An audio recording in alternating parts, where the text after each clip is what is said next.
Have you ever wondered what it'd be like to have 30 hours in a day? I mean, just think of what you could do ministry-wise. Well, those hours don't exist, but a way to do more and better ministry in the real 24 hours does exist. And we're going to show you how in today's Church Tips episode. Here we go.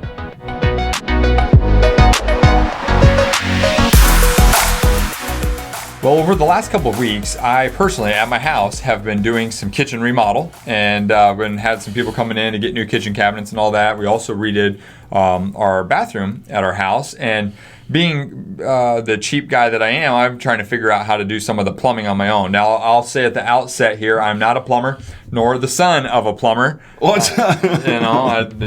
That's one thing you never did. You never did pass along. I never passed that along. So, but hopefully we'll stop that curse and we'll pass it on to the generations to come here.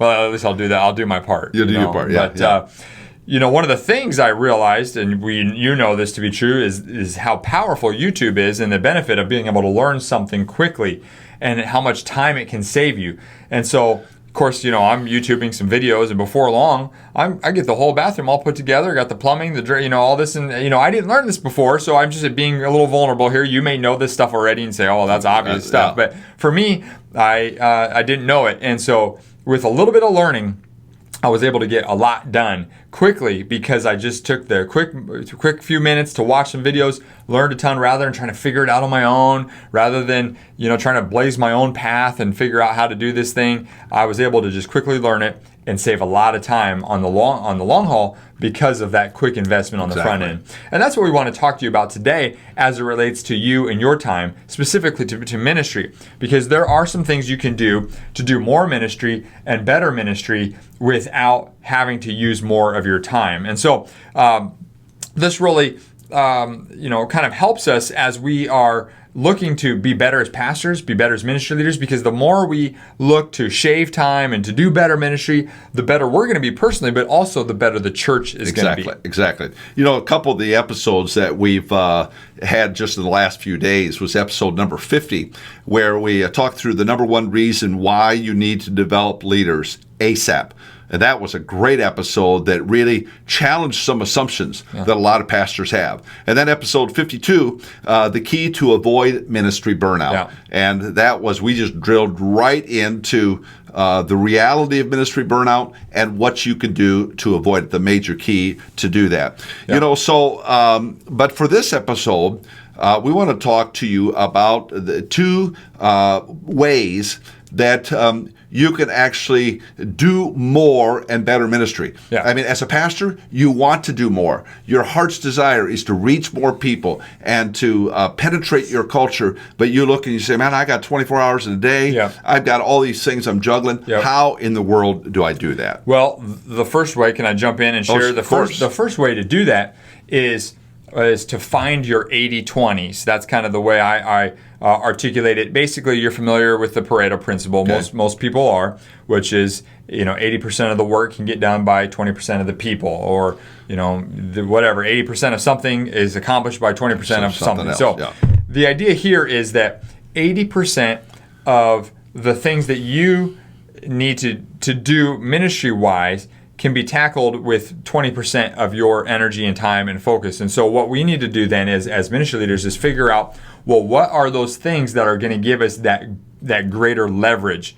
So how can we use our time, our energy to get the best result, the biggest result possible? And I'm going to bet a number of pastors watching and listening to this podcast right now, they're doing 80% of the work. Yeah. They're pouring in all their time.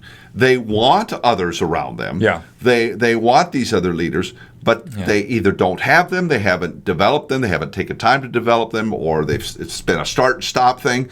So how does a person get to an 80-20? I mean, flesh that out a little bit. So the key is you have to figure out what are the things that only you should be doing, and what are the things that need to get passed off to someone else. And I recognize sometimes people like to do certain things, but just because you like to do it doesn't mean that's maybe the best use of your time. Right. Yeah. And so it's coming to the grips with just the reality of, are these things the best things that I need to do? Is this what's going to help the ministry? It's not what I like to do. I mean, we're not in ministry because I want to be in ministry. It's because God wants us to do it. He wants to use us to make a difference. We're doing it to help other people. So so if we're trying to say you're the lead pastor of a church, if you want to see more people come, you want to reach more people, you want the church to grow, well, are there things that you're doing that you might need to stop doing, and you might need to hand off to somebody else? Now, to do that means you have to, as you mentioned, you have to have the leaders in place. We talk about that, about the reason to be developing leaders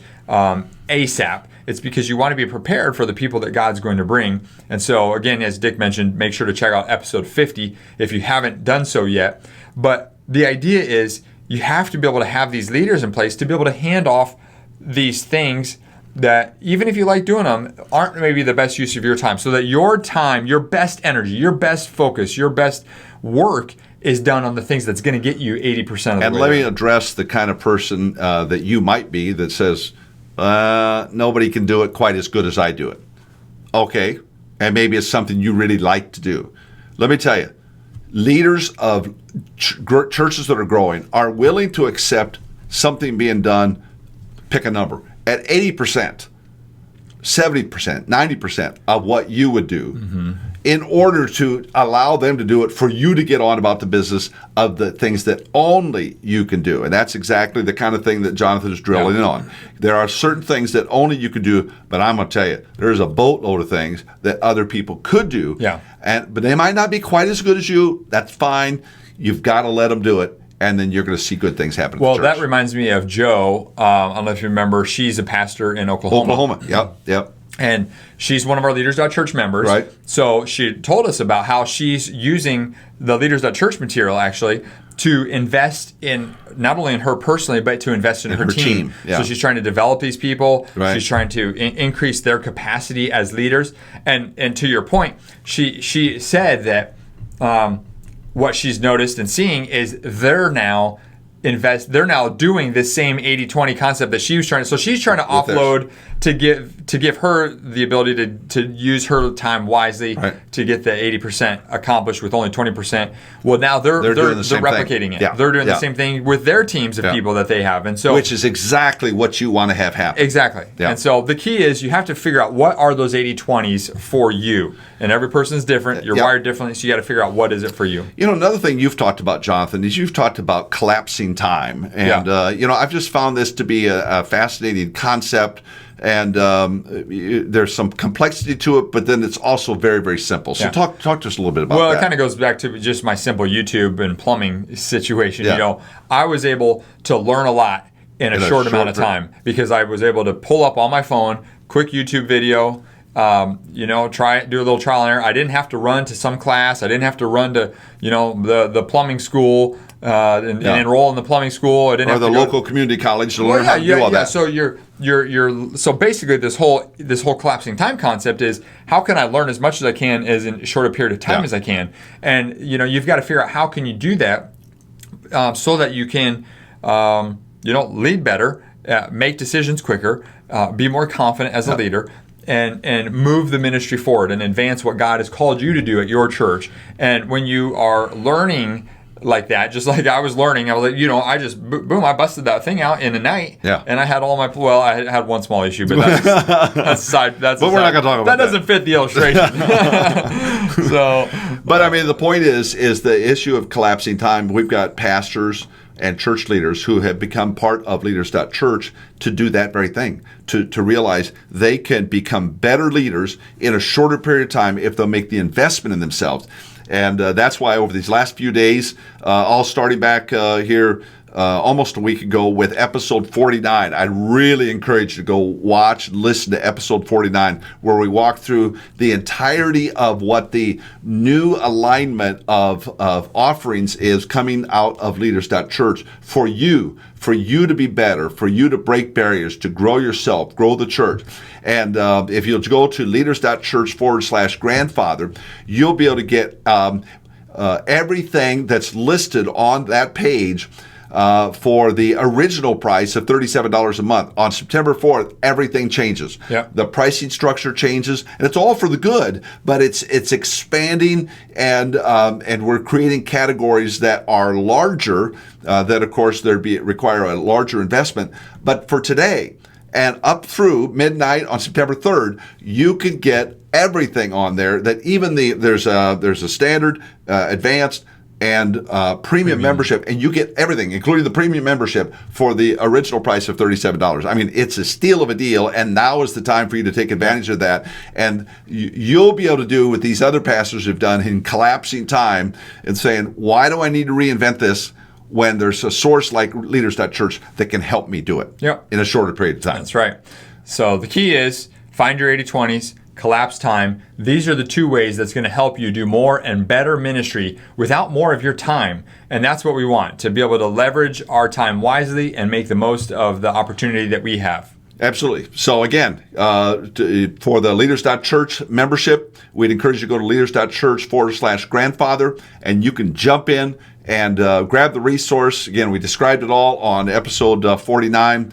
And just to make a note here to you, it's an easy 30-day money-back guarantee. You know, if it doesn't work for you, it doesn't, it's not a fit for you, just let us know. We'll refund your money. But otherwise, jump in, get started. No contracts, no long-term commitment, cancel anytime. It really is so easy. We designed it that way because we want it to work for you. So, anything else, Jonathan? That's it. Thank you so much for being with us today. We'll look forward to seeing you next time. Hey, Jonathan here, real quick before you go. Everything in your ministry rises and falls on your leadership. So investing in your leadership is essential to staying healthy and growing the ministry. And that's why I want to invite you to join us inside the Leaders.Church membership. This online streaming service for pastors gives you access to more than 300 videos plus training material to level up your leadership and improve your ministry skills. If you'd like to do that, I want to invite you to go to Leaders.Church/boost. Again, that's Leaders.Church/boost. Well, thanks again for joining us on the Church Tips Podcast. We'll look forward to seeing you next time.